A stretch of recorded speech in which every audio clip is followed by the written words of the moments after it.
Tara na at maglakbay sa Falaj na Mazlaq sa Jalaan bin Buali sa lalawigan ng Timog Silangan.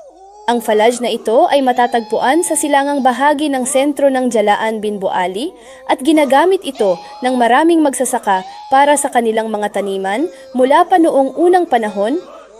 Ang Falaj ay isang sinaunang sistema ng patubig na umiiral na sa loob ng maraming siglo na kilala sa natatanging paraan nito sa pagdadala ng tubig sa pamamagitan ng mga kanal na maayos na nakaayos. Ang Falaj ay umaabot sa malaking distansya at nagdadala ng natural na kagandahan para sa mga turista at bisita na nais makilala ang lugar ng mas mabuti. Para sa karagdagang impormasyon, mangyaring iscan ang QR code at tamasahin ang isang natatanging karanasan kasama si Kashta